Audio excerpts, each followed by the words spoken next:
நீ பேசுமா.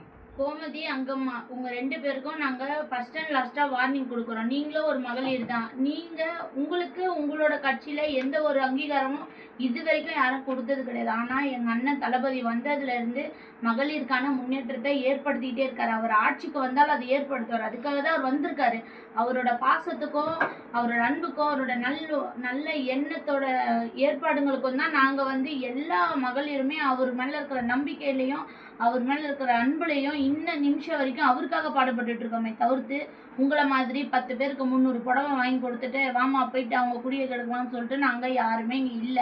அத ஃபர்ஸ்ட்டு நீங்க தெரிஞ்சுக்கோங்க.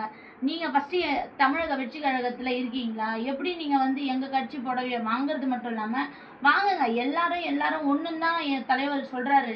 ஆனா நீங்க வந்து நீங்களும் உங்க கட்சியில உங்கள யாரையாவது வாழ விட்டுருக்காங்களா? பட் என் கட்சியில எங்க தமிழக வெற்றி கழகத்துல எங்க தளபதி பெண்களை வாழ வச்சுக்கிட்டு இருக்காரு. வாழ வைப்பாரு இதுக்கப்புறமும்.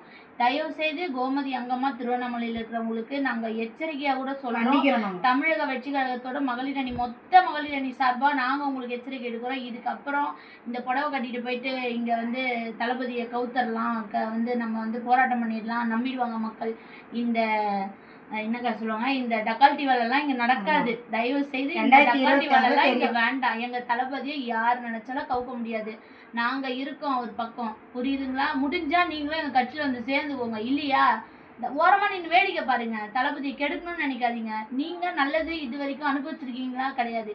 இன்னைக்கு வரைக்கும் ஒரு இடத்துல கூலியா தான் இருக்கீங்க. பட் நாங்க அப்படி கிடையாது. எங்க தளபதி எங்களை அப்படி வச்சுல, எங்களை வந்து சிங்க பெண்களா உயர்த்தி கொண்டே போயிட்டு இருக்கு. புரியுதா? இதுவே உங்களுக்கு கடைசி வார்னிங்கா நினைச்சுக்கோங்க. இதுக்கப்புறம் எந்த ஒரு முயற்சியும் எடுக்காதீங்க. கையும் களவுமா மாட்டினீங்கன்னா அவ்வளவுதான். தளபதியோட அவரோட ஆணைக்கு மட்டும்தான் நாங்க இவ்வளோ தூரமும் அமைதியா போய்கிட்டு இருக்கோம். அவர்தான் வேண்டாம்.